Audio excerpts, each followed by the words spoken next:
Assalamualaikum warahmatullahi wabarakatuh. Perkenalkan kami dari kelompok 2 akan menjelaskan materi mengenai pengendalian sosial. Tapi sebelum itu perkenalkan diri kami terlebih dahulu. Perkenalkan saya Mutiara serta ada rekan-rekan saya yang lainnya, ada Arya, Aiman, Zia, Kirana, Raihan, Nada, Naizila Farah serta Rifki. Pengendalian sosial adalah segala cara yang dilakukan untuk memaksa ataupun mengajak masyarakat untuk mematuhi nilai-nilai sosial yang berlaku di masyarakat.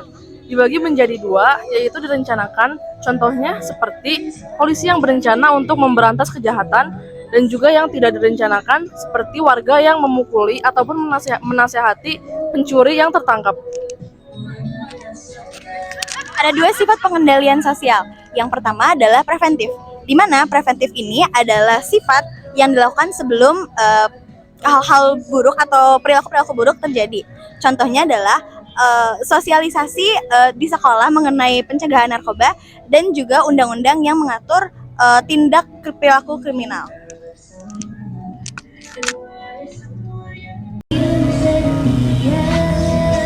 Yang kedua adalah represif, yang dilakukan setelah terjadinya pelanggaran. Hal ini dilakukan untuk mengembalikan kondisi seperti semula.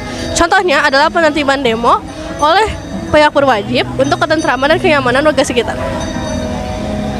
Dan ada pun beberapa cara dari pengendalian sosial. Yang pertama ada pengendalian sosial melalui simbolik, yaitu melalui poster, spanduk, iklan masyarakat dan lain-lain. Contohnya adalah iklan masyarakat yang menghimbau masyarakatnya agar menghindari narkoba. Cara yang kedua ini ialah dengan cara melalui ajakan atau persuasif.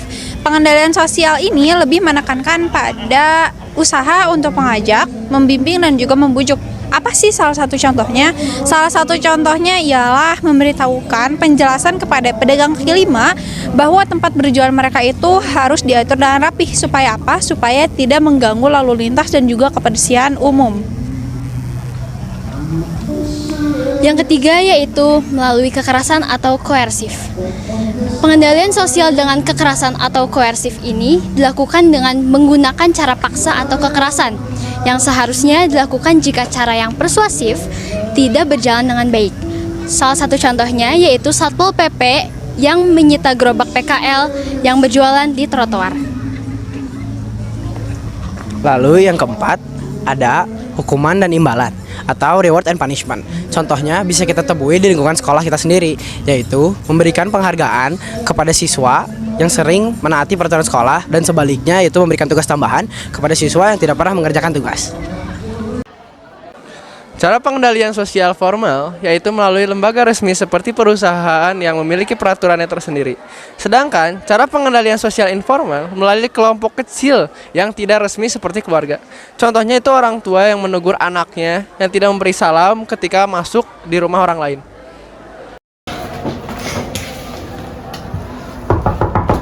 Jangan dulu lah. Kenapa? Kita tuh minimal mah harus tahu tata krama, Dek. Emang benar harusnya gimana? Yang benar tuh pertama, kita ngetok dulu baik-baik.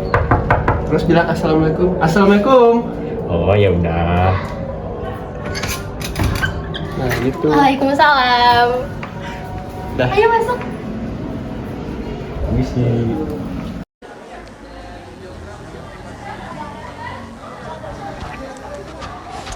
Lalu yang selanjutnya ada pengendalian sosial melalui institusi maupun non-institusi. Jadi pengendalian secara institusi adalah pengendalian sosial melalui lembaga sosial yang ada di masyarakat, baik itu lembaga hukum, lembaga politik, lembaga agama, maupun lembaga-lembaga sosial yang lainnya. Contoh dari kasus ini adalah seorang perampok yang diadili di pengadilan. Lalu ada pengendalian sosial melalui non-institusi. Jadi kalau pengendalian sosial melalui non-institusi ini adalah pengendalian sosial di luar kuasa institusi sosial. Contohnya baik oleh individu tersebut ataupun kelompok masyarakat atau kelompok organisasi lainnya. Contohnya adalah seorang teman yang mendamaikan dua teman lainnya yang sedang bertengkar. Udah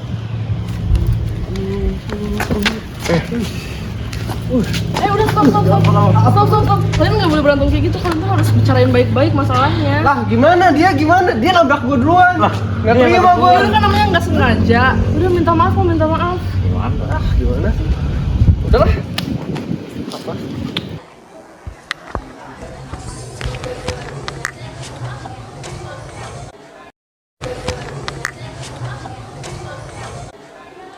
Setelah penyimpangan bisa dicegah, dikurangi, dan dihilangkan, maka keteraturan sosial akan tercipta. Pada dasarnya, masyarakat akan selalu membutuhkan keteraturan sosial agar segala aktivitasnya berjalan dengan lancar.